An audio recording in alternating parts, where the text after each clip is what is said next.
Now here's a game that changed everything, Donkey Kong. A game that not only turned Nintendo from toy and playing card maker to video game entrepreneur extraordinaire, it also introduced the Mickey Mouse of gaming, Mr. Video Game himself, Mario. Oh, and some version of DK that they can never get their act straight on. Seriously, is he the grandfather or the dad? Make up your damn minds. But that alone would be able to show just how important this game is. But when you look into this game's nearly 40-year history, there's a lot of interesting and fascinating stuff to talk about, such as Nintendo wanting it to originally star Popeye, Bluto, and Olive Oyl, or the reason why Mario had a mustache and sideburns was so that his sprite could distinguish facial features, like his big-ass nose. Or how about that lawsuit between Nintendo and Universal over trademark infringement for King Kong? And surprisingly, how Nintendo won. Hell, even a documentary on the best players of this game is a really interesting movie to watch. You could spend hours looking up all the cool facts about Donkey Kong. It's left its mark, and for good reason.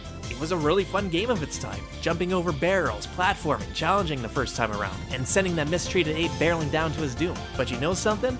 I fucking hated this game when I first played it. Why? Because of one reason and one reason alone. Donkey Kong 64. Oh, this Easter egg was horrible at first. If you watched my Donkey Kong 64 review, I didn't hold anything back about the hate I had for this game as a kid. Nowadays, yeah, of course I see it and appreciate it for what it did for the industry, but back when I was 9 or 10 or whatever, this game was a permanent brick wall for me for a few years. You needed to beat Donkey Kong twice, once to get a golden banana, and then a second time to get that goddamn Nintendo coin which you needed to unlock the door at the end of the game to get that final key to access the final fucking boss. Also, you're only given one life per playthrough and you can only earn one extra life.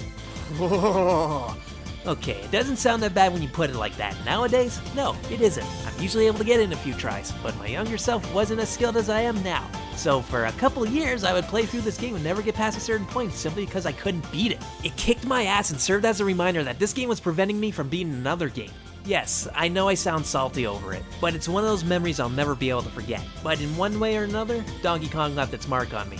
Bad memories aside, it was still a great game, as I do go back to it here and there, even if it's just for a quick playthrough. It might not mean much nowadays, but its legacy will always be there to remind us where some of the biggest things in gaming first got their foot in the door.